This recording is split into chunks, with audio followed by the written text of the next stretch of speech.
Olá, sejam muito bem-vindos ao Ponto de Vista. No programa desta semana, vamos tratar de um distúrbio com implicações emocionais e físicas que está atingindo muita gente no mercado de trabalho.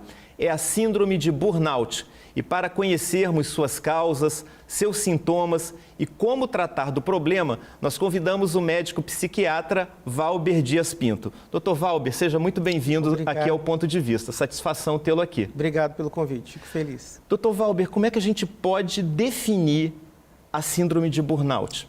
Bom, a síndrome ela tem um conjunto de características que estão associadas ao ambiente de trabalho que faz esse indivíduo adoecer. Então, ele perde, por exemplo, o prazer que ele tinha no trabalho dele, né? Um sintoma que às vezes chama de despersonalização. Às vezes ele não se reconhece, eu gostava tanto de fazer isso, já não sente mais, né? O prazer associado ao trabalho vai sendo perdido. E uma coisa que é bem característica, esse indivíduo costuma chegar para atendimento com um sentimento de exaustão. Uma exaustão física, uma exaustão emocional, como se não fosse dar mais conta do que está acontecendo. Então, realmente é uma síndrome complexa e ela está muito associada a fenômenos do trabalho. Nós podemos considerar a síndrome de burnout uma doença? Ela está incluída no que vai ser o nosso CID-11, né? Não como um código de doença, mas um código de um fenômeno associado ao trabalho. Mas ela tem implicações diretas com doenças. Então, ainda que ela não seja considerada uma doença, ela é uma síndrome, ela tem alguns sintomas, mas ela é fator de risco e ela vem associada com doenças, sim. Isso aí, qualquer profissional, somente da área da saúde e em saúde mental, vai ser capaz de identificar essas condições. Né? Agora, é um consenso entre os profissionais de saúde de que a síndrome de burnout, ela é uma doença e tem que ser tratada como tal? Não é um consenso, né? Então, a própria inclusão desse código próprio na CID-11 é motivo de discussão, né? Tem havido embates nesse sentido, muito pela dificuldade de compreender qual é o papel exato ali do indivíduo, que fenômeno biológico está associado ou que consequências pode causar. Então, é realmente algo que não tem consenso e que a gente precisa, sim, discutir, já que não há consenso, para compreender o que está sendo colocado em jogo aí. E o que está sendo questionado e que justifica essa falta de consenso? Está muito ligado ao fato de que a síndrome de burnout não tem sintomas, vamos dizer assim, que sejam exclusivos. Isso é verdade, né? Tem sintomas ali que podem aparecer em diversas doenças. Mas também é verdade que ela acontece de maneira regular, a gente encontra em determinados grupos profissionais.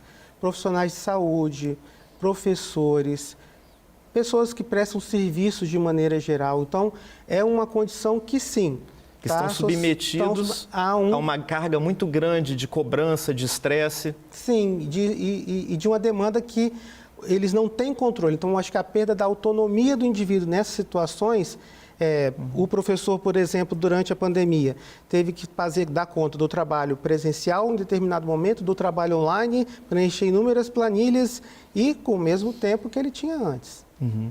Agora, doutor, hoje, essa síndrome, né, ela está sendo assim bastante debatida, mas ela não é um fenômeno novo, né? Ela já existe há muito tempo, né? Perfeito. O termo mesmo é de 1974, né? Então, o termo já é antigo.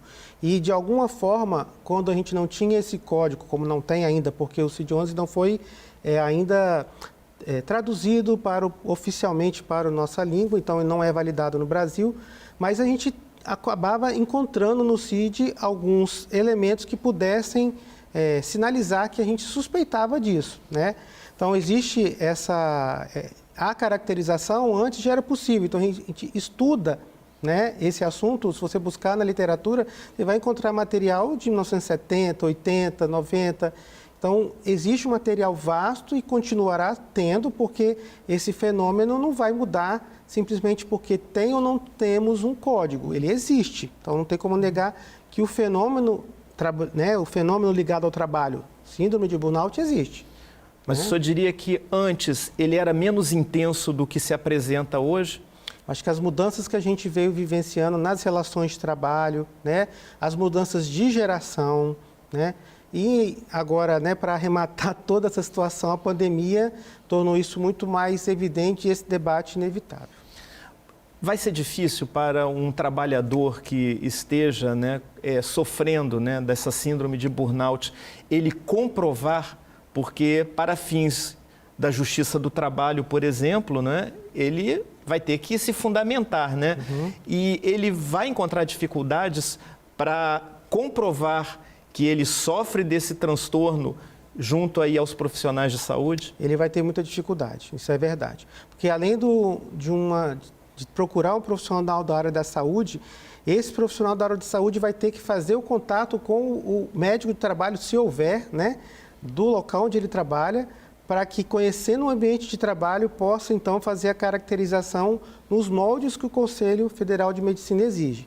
É bem verdade que essas normativas do Conselho Federal foram criadas numa época de um CID-10. Talvez agora, com essa discussão e com o CID-11, alguma coisa possa ser revista. Mas o que nós temos de formal é que, além do laudo médico, além da caracterização da síndrome em si, existe uma parte que depende de conhecer o ambiente de trabalho, reconhecer ele como adoecedor.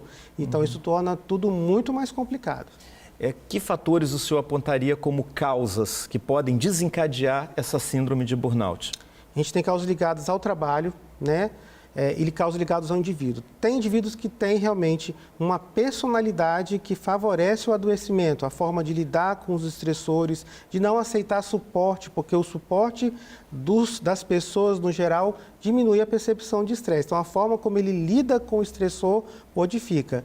E o ambiente de trabalho, na medida que sobrecarrega o indivíduo, que não dá suporte, né? Então, se você trabalha em um local onde você se sente apoiado, a chance daquele ambiente, por mais que tenha muita demanda, mas você sente que tem suporte de você adoecer, é menor. A sua percepção de estresse vai ser diferente. E os sintomas?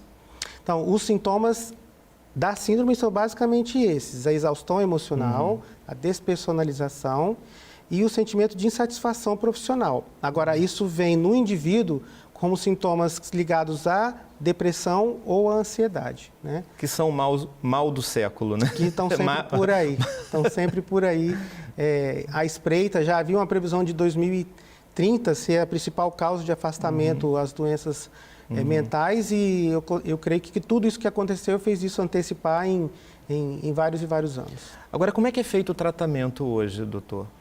Então, uma vez definido que existe essa relação com o trabalho, o tratamento tem que ter basicamente 3 frentes. O indivíduo em si, trabalhar isso em terapia para compreender como que esse processo o adoeceu e colocar limite nisso. A parte de tratamento específico de quais sintomas ou como que aquilo desencadeou nele, uma ansiedade, uma depressão. E a terceira, que é o tratamento do ambiente do trabalho, porque esse ambiente está adoecendo não só ele, provavelmente mais um outro grupo também. Então, é preciso que o médico do trabalho aí entenda que esse ambiente também precisa ser cuidado.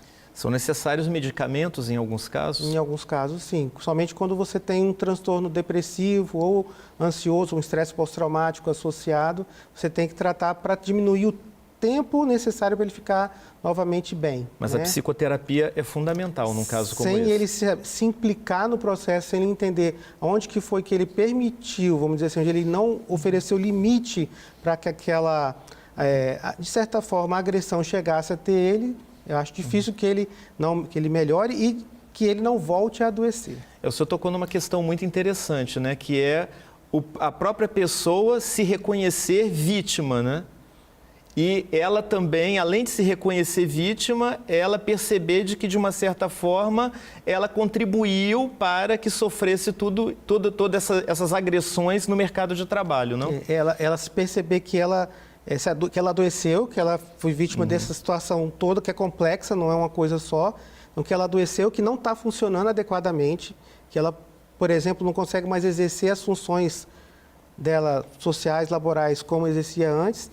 E perceber que, se ela não buscar ajuda e não tratar como um todo, ela vai voltar a adoecer novamente. Ou seja, se alguém vem até mim e me agride e eu não não ao menos verbalizo, olha, me senti agredido, não gostei disso, eu posso acabar gerando naquela pessoa que me agrediu a sensação de que, nossa, ela não se incomodou, será que ela gosta desse tipo de coisa? Então, é perigoso.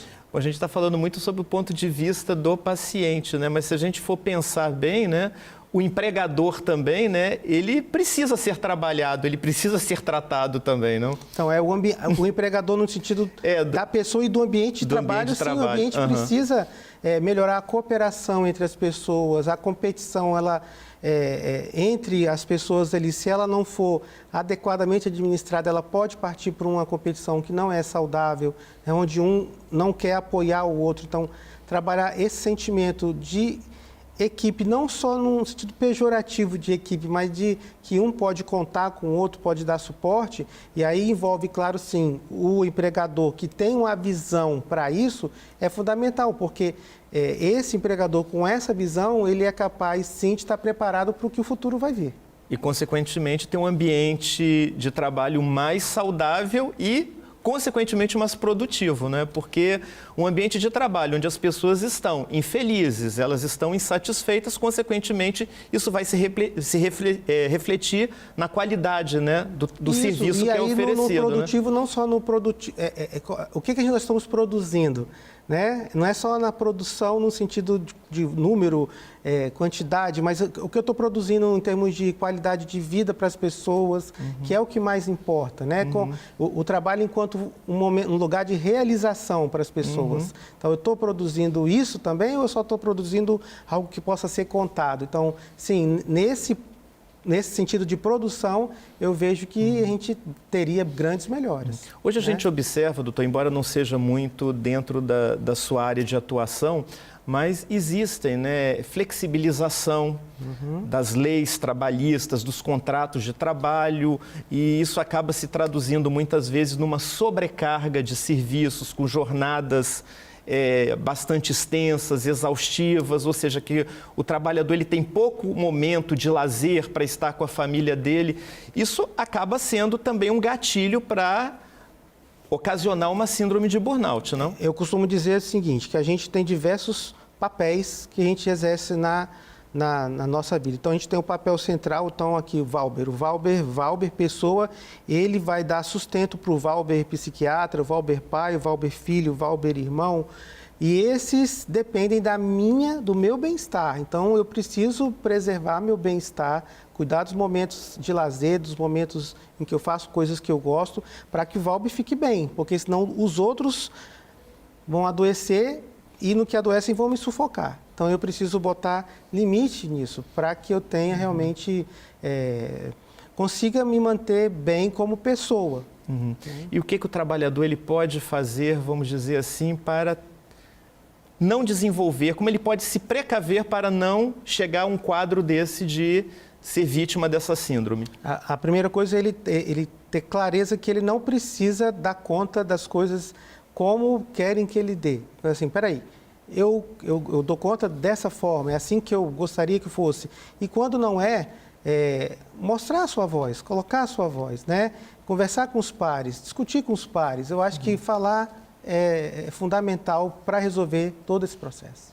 Doutor Valber, eu agradeço muito a sua participação aqui no Ponto de Vista, os esclarecimentos. Tenho certeza que os nossos telespectadores, né, vão ter agora uma visão bem mais consistente do que é, né, a síndrome de burnout. Muito obrigado, espero contar com a sua presença em outras ocasiões. É seu prazer.